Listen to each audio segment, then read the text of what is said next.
menonton, jangan lupa like, subscribe, dan tekan tombol lonceng. Selamat menyaksikan. Presiden Joko Widodo menyampaikan komitmen Indonesia untuk memperkuat kemitraan dengan Mozambik melalui kerjasama dalam bidang ekonomi dan pembangunan. Hal tersebut disampaikan dalam keterangannya usai melaksanakan pertemuan bilateral dengan Presiden Republik Mozambik Filipe Nyusi di kantor Presiden Republik Mozambik Maputo, Republik Mozambik.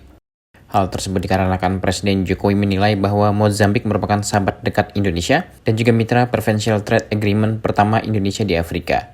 Dalam bidang investasi, Presiden Jokowi menyambut baik rencana investasi, pengelolaan minyak dan gas oleh Indonesia di Mozambik hingga perluasan investasi pada sektor energi. Selain hal tersebut, Presiden juga menyambut baik investasi dari produksi dan penjualan gas oleh perusahaan Indonesia di Mozambik.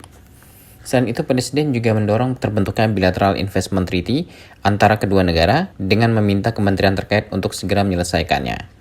Kepala negara menyebut bahwa Indonesia dan Mozambik telah sepakat untuk memperkuat kerjasama ketahanan kesehatan Mozambik melalui pengadaan vaksin, obat-obatan, dan alat kesehatan.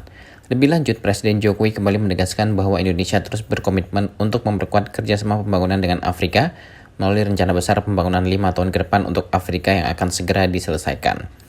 Dalam pertemuan tersebut, kedua negara menandatangani sejumlah dokumen kerjasama yakni Nota Kesepahaman dalam kontrol obat-obatan dan produk biologis, serta surat minat kerjasama bilateral bidang pertahanan. Mozambik adalah sahabat dekat Indonesia dan merupakan mitra PTA Preferential Trade Agreement pertama bagi Indonesia di Afrika. Dan Indonesia terus berkomitmen untuk memperkuat kemitraan dengan Mozambik melalui kerjasama yang konkret baik di bidang ekonomi maupun pembangunan. Dalam pertemuan kami tadi membahas beberapa hal. Pertama, terkait perdagangan. Sejak Preferential Trade Agreement Indonesia-Mozambik diterapkan tahun 2022, perdagangan naik signifikan yaitu 78% per Juni tahun ini. Dan kami telah sepakat untuk mengoptimalkan pemanfaatan PTA untuk pelaku usaha melalui kerjasama antar kamar dagang. Selain itu, saya juga mendorong ekspor produk kereta oleh BUMN Indonesia ke Mozambik. Yang kedua, saya menyambut baik rencana investasi untuk pengelolaan migas end-to-end oleh BUMN Indonesia dan perluasan investasi di sektor pembangkit listrik serta produksi dan penjualan distribusi gas oleh perusahaan swasta Indonesia.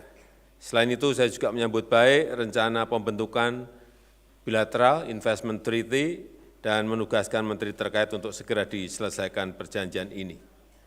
Kami juga telah sepakat untuk memperkokoh kerjasama ketahanan kesehatan Mozambik melalui pengadaan vaksin, obat-obatan, dan alat kesehatan, dan meminta dukungan Presiden Nyusi untuk proses registrasi vaksin Indonesia. Yang keempat, Indonesia terus berkomitmen untuk memperkokoh kerjasama pembangunan dengan Afrika dan Indonesia sedang merampungkan Grand Design untuk pembangunan 5 tahun ke depan untuk Afrika di sektor kesehatan, pangan, dan energi, dan sektor yang lain yang menjadi kepentingan Mozambik. Yang terakhir, tadi kita telah membentuk task force untuk menindaklanjuti semua diskusi dalam pertemuan bilateral tadi, dan kita harapkan dengan task force ini akan tercapai tindak lanjut dari diskusi yang kita lakukan hari ini. Sebagai penutup, saya mengundang partisipasi Mozambik pada Indonesia Afrika Forum yang kedua tahun depan. Turut mendampingi Presiden yakni Menteri Koordinator Bidang Kemaritiman dan Investasi Luhut Binsar Panjaitan, Menteri Luar Negeri Retno Marsudi, Sekretaris Kabinet Pramono Anung, serta Duta Besar RI untuk Republik Mozambik dan Malawi Heri Sudrajat. Tim Eljon Media melaporkan.